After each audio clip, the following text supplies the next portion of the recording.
We're talking philanthropy here as a Birds Give Back on Thursday, the 23rd. Coming up, Jillian Nelson is with me, Birds Give Back Director. We got that right. We shortened it a little bit. Her actual title is like this. It's wider than this screen is probably actually. She's Very with long and not necessary. Yep. well, she joins me now to talk about how you can be an ambassador and help out with the Redbirds. And let's start there of the idea of Birds Give Back and what the day is overall. Sure. So, Birds Give Back is Illinois State University's very own Giving Day. And this will actually be our fifth annual Birds Give Back. So, the idea of a Giving Day really came out of the movement. You guys might remember on Giving Tuesday, which a lot of nonprofits have in November or early December, depending when it falls. And we used to do Giving Tuesday and make a big deal out of that as well. But we decided that as things just got so busy on that day, that it made sense to have our own giving day that we could really kind of build a culture and a tradition around as a university. And so 5 years ago, we decided to just rip the band aid off and give it a go. And fortunately, it went well. And I still have a job doing this. And 5 years later, we are still doing it. So it's been a great success. And over the last 5 years, we've had over 10,000 gifts come in on our different giving days. So, yeah, it's been wonderful and exciting, and we're excited to see what we can do this year. So this is a 24-hour giving day. Is this part of a longer campaign in the week, or is it just a one-shot deal? So the day itself is one day, but we certainly prepare and communicate about it much longer than that. So our donors are aware, we talk to them about it, and we do a couple of things ahead of time. We do have some donors that don't like to make gifts online. Giving Day is primarily an online and a phone giving opportunity. So we do send a direct mail piece ahead of time to some of our donors who prefer to make their gift that way. The goal of Birds Give Back is really to be inclusive. We want folks to have a chance to be a part of giving and what it feels like to make a difference in other people's lives. And so we try to make that as attainable as possible, regardless of how you like to give or where you like to give. Now you say where you like to give. In terms of that, this money can be directed wherever they would like to donate to with the school, right? Correct. So some universities or nonprofits that do giving days don't do that. They'll pick a project and just go for that. Again, we really wanted Giving Day to be about just the act of sort of casting your vote of confidence in Illinois State and in the Redbird community. And so on our giving site, you'll find every college, every department. We've got special programs and areas around campus from the Gamma 5 Circus to the Horticulture Center. We work with partners all across campus. We ask for priorities that they have. And so they'll put forward, 2 or 3 different priorities that they want to focus on that day. And you can see, you can really get on the site, explore. And sometimes people have things that they give to every year. Like I always give to the college business, and that's wonderful. But on Giving Day, you can get on and sometimes you'll explore a passion that you didn't even know. Like, oh, I love the arts and I didn't know we were doing this. Or I didn't know that we were raising money for trombones this year.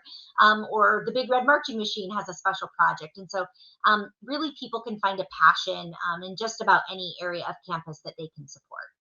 That is really cool. So you can go ahead and give that out. And as you mentioned, there's different projects that they're going to list. So everyone kind of has their own idea what they're going to do. Do you kind of know already what they're talking about yet, or they're just going to reveal that the day of? No, all of the projects are identified at this point. In fact, if you go to birdsgiveback.illinoisstate.edu and you kind of click down into the different colleges and programs, you'll actually start to see campaigns, and there are little tiles that will talk about what that campaign is. So, if you go into the Mennonite College of Nursing, let's say, or yeah, if you go to our College of Applied Science and Technology there, and you were to look into agriculture at the top, you would be able to see the campaigns that agriculture is focused on for that day. It's got opportunities to make a gift, but then you can see they're raising money for their North America Colleges and Teachers of Agriculture. It's a judging conference that they go to, which is a big part of the ag world. And so you can read a little bit about what are they doing, why is this important to this area, and you can make your gift. And again, there's all kinds of opportunities to support and choose what is interesting to you. That is really cool. So you can make those donations, and that will Yeah. begin on Thursday itself. So the site will open up at that point. What time is it opening up on the day? Yeah, so it's going to open up at midnight on Thursday. Um, We occasionally will try to open it a little early just to test a few gifts. So if you get on there Wednesday night, you will likely see that we have soft opened it. And that's mostly for our efforts to make sure that as a few gifts come in, that everything is working the way that we think, that we don't have any surprises, especially at midnight, because I know everyone's going to be staying up till midnight to make their Birds Give Back gift and be the first one in the door. I know that's what's going to happen. So but yeah, most of our efforts really, we will see effort all the way through Thursday. The site will remain open. One thing that we're doing a little bit different this year that I will tell folks is we do have a midnight deadline on Giving Day. Okay. Um, and we are going to try to go ahead. We often will have people the next day reach out to us and say, "Oh, I meant to get on there, I missed it, or something happened." So we will try to work with you to make sure that you can get counted the next day if you're interested as well. That has happened a few times. And of course, again, Giving Day, I really don't want to turn somebody away who wants to make a difference and make an impact. So we'll definitely work with you if you somehow miss your email or the day gets away from you. But for the most part, yes, it's Thursday. The 23rd is the big day. And we'll post the link. However, you're watching this video, we will post the link associated to that way you're watching, so you can get there and click it and go ahead and make your donation. Now, as far as the donations themselves, they look sizable across the board. I was looking into last year and just looking at like the athletics department, over $82,000 in donations that came in just for them. Yes, it's a huge day for us. And that's, gifts. We see gifts, we see pledges, and then of course we have challenge gifts that happen that day. So that's one of the really fun ways that we bring together, maybe donors who can give a larger sum of money to the donors like me who can't, but want to participate and want to be a part of the process. And, it can be easy when you're a donor to feel like I only have $10 to give, or I only have $25 to give. And how much does that really make a difference? But when you're doing it on a day like a Giving Day and you can see, wow, I gave $25, but so did all of these other people, and 3,000 other people give $100, we've raised $300,000, and it's a huge impact that you can make even with your relatively modest gift. That many of us, that's the level that we're comfortable with. So we work with donors ahead of time that have the capacity or the interest in making a larger gift, and they will say, yeah, I want to issue a challenge and I'll do this when this happens. And so we'll kind of leverage those opportunities to encourage other people to participate, which also then makes those lead or challenge donors feel really excited about um, just encouraging other people to have a seat at the table of philanthropy. Like, you don't want it to be something where people feel like they can't be a part of that giving process. I was going to ask about those challenges. I saw some Yeah. challenges from last year. Who sets those up and how do you come up with them? Yeah, so our staff sets them up. We work with donors, months in advance, and just try to talk to them about, making gifts like this. If they want to do a scholarship or they want to do something specific, that we can help get them involved. And then we develop some language. We go back and forth on maybe what that challenge is and how that will help us and what the need is. Sometimes they're really specific, like this year, we have a challenge for a new fund that we're wanted to create at the university called the Equity, Diversity, and Inclusion Fund. And so that is a great opportunity. Like I said, that we got a $5,000 gift, and that was going to be a match gift to try to ultimately get $10,000 into that new fund this year. And so sometimes it's really specific, sometimes it's more broad. I work with a wonderful gentleman who was doing a gift in honor of his late wife. And when he and I were talking about it, he said, I'd love to do it. I told him about Birds Get Back because I'd love to do it as a challenge. And I really want people to make their gifts in honor of or in memory of someone that they love, because his wife was so important to him. And so he said, I think that's a great way, is that we can ask people to challenge them, but then like when you do it, make this gift in honor of or in memory of.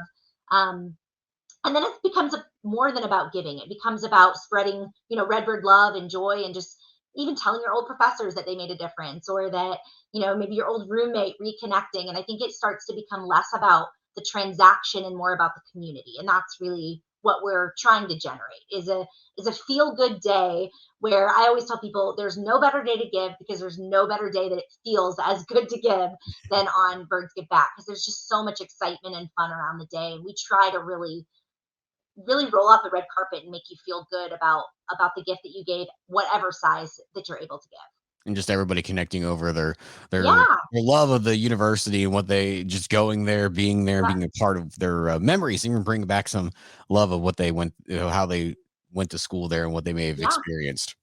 Yeah, we have these great Redbird shout outs that day. So when a donor makes a gift, they get in their email confirmation of their gift a link, and it says, hey, send a Redbird shout out to, people that made a difference or an impact in your life. And you click the link and it takes you to a form, and you can fill out some information, and then you can either choose like a preset message, or you can put in a personal message. Like, I want to send to my old roommate this, note, I haven't seen you for years, I missed you, whatever. Um, and then that will like automatically send it through, and it will tell them, it'll be like, hey, this person is sending the message, here's the message, it's Birds Give Back, this is what we're doing, and like, tag, you're it. We encourage you to make a gift, but also just spread, whether you make a gift or not, spread the love, spread the Redbird love today. And that's kind of what we're after. Now I want to go back real quick because I talked about like the athletics department, how much money they raised. I saw something else too because some of the donations that came in were like going towards student scholarships, student intern programs. Can you talk a little bit about those? Sure, we have a variety of different projects. Really popular for scholarships right now are these different types of persistence funds. So you'll find, like in the College of Applied Science and Technology, one of their projects is featuring their CAST persistence fund. We also have the Red and White Scholarship, and all of these funds are really focused on students who face emergency situations on campus. So these are things like, maybe your FAFSA doesn't recognize yet that this has happened, right? FAFSA is always a year behind. So possibly something like a family member has passed away who was helping to provide for your cost of education or your living expenses, losing a job.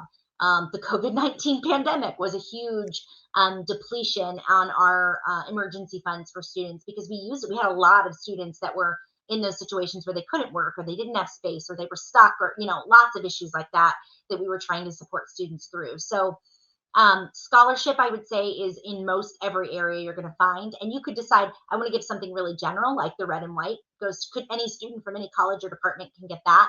Or you might decide, I really want to narrow in on teachers. Like, I want to support future educators. You go into College of Education, pretty much every college you're going to find a scholarship opportunity. Certainly the leading need or cause there. And then, of course, we have some really great internship or experiential opportunities.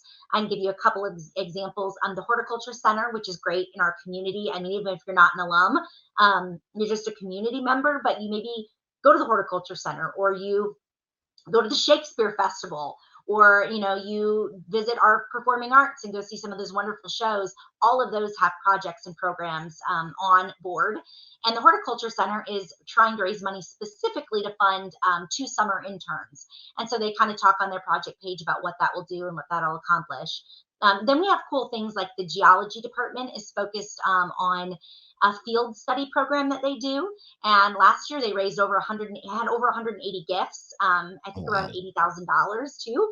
And their goal was to raise money for field studies. So students that were going to these different field study experiences. Because geology doesn't happen in a classroom, Nope. so it's really critical and important. And we've got some great folks over there that are working hard on those types of things. So yeah, scholarship, experiential learning opportunities. I mean, really, if you have any sort of interest in anything, you're gonna find some kind of connection on that site if you just poke around a little bit and look at all the exciting projects. Now, as far as the goal for this year on the 23rd, what are you looking in terms of the total number of gifts? Yes. So our goal for the year is 3,000 gifts. And we always focus on a gift goal for Giving Day rather than a dollar goal, partly because obviously the challenges that we set up can drastically change, right? If one year we have somebody who's going to do like a, $1 million challenge, we're going to be in a very different dollar boat than if we Right. have our biggest challenge is 200,000 one year. So we don't really want to get too worried about that dollar figure just because of those challenges. And again, because the main purpose and goal of Giving Day is not dollars, it's seat at the table, it's participation. I just really think that so many people feel like it's unattainable, especially when you think about a university. You might think like, well, I can't put my name on a building, or I can't get the, and Mhm. that is certainly not all we need, and it's certainly not the only need on campus. And if you can give $10 to the Red and White Scholarship, and we have 100 people that do that, we've funded a couple people for their need that they would have, and really changed a Right. life. So that's really what the goal is: 3,000 gifts. I will secretly tell you, not so secretly since this is an interview, that my personal goal, I would love to set a new Birds Give Back record. um, the record for us would have to make us getting 3,185 gifts. So Okay. I'm secretly plotting and hoping that we hit 3,000 early enough in the day that I can make a decision like we're going to go for the record. But we'll see how the day plays out, and you just never know. Lots of things can happen and impact how we do. So we'll just see. But I would love to see us set a record. It would be really cool. I'm just imagining you at the command center going, we're getting there. We're getting there. Almost there. That's exactly what I'm doing in the command center. I'm excited for it. And it really is such a cool thing to see. We're watching the gifts come in, we're making decisions, sending communication, emails. We have a call bank in there. So kind of the old style, like telethon banks Mhm. where we have people calling in. So I should say that if you have any trouble making a gift, we will be manning a phone center from 7 a.m. till about 11 p.m. at 309-438-4483. You can call us there. People will be standing by to take gifts. We also call out to folks that day, that are supporters and want to give. So it's a big effort, a campus-wide effort. Everybody's in, all hands on deck. And it's really exciting. It's exciting to be a part of, for sure. I was just going to ask, how many volunteers do you have for the day helping out? Oh my goodness. I couldn't even give you an exact count. We've got a lot. And then a lot of staff that are not typically, this isn't typically their day-to-day role, that Mhm. become a part of it. So, we've got, like I mentioned, we have a professor in geology who just contacted me yesterday. He's like, I called 100 of my alum yesterday.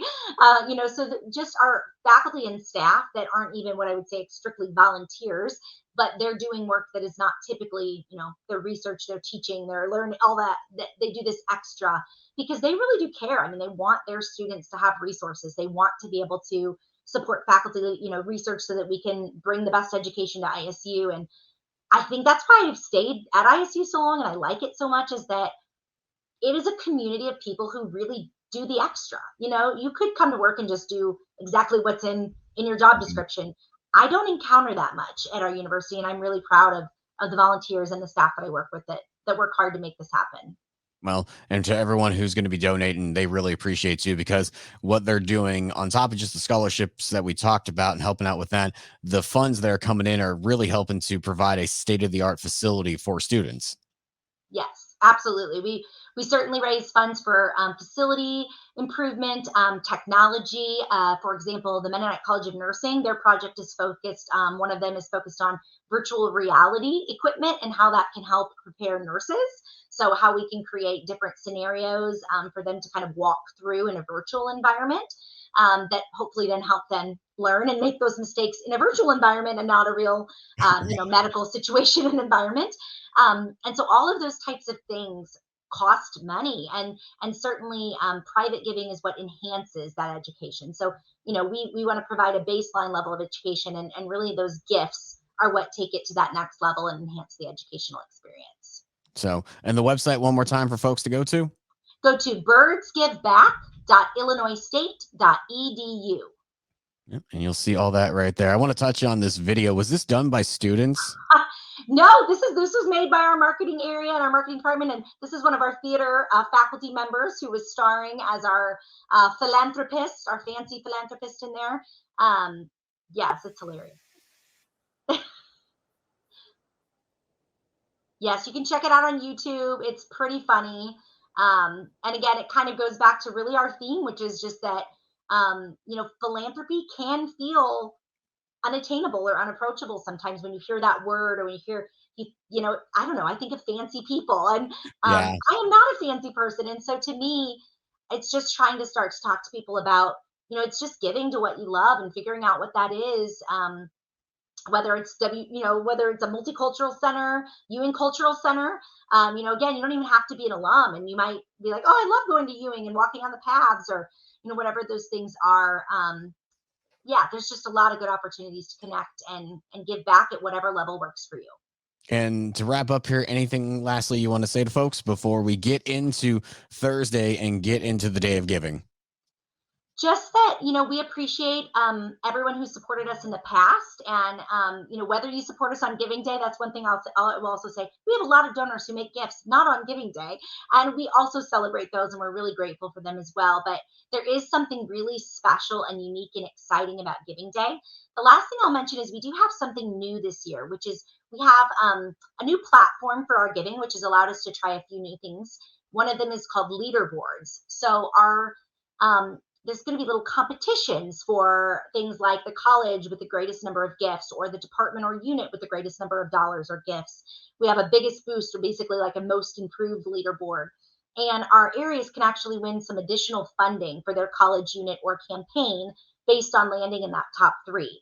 So again, as a donor, if you think I'm going to go out and make a gift to the College of Business and it's not a lot of money, you're still helping them even try to get up to the top of that leaderboard, because the top three on those different leaderboards will win actual extra funding for their project. So we kind of are making it a little bit of a game and having a little bit of fun with giving. And there's some great opportunities just to get involved and check out. We put out a lot of fun exclusive content on social media. So check it out. Stay tuned throughout the day, and it'll be a lot of fun.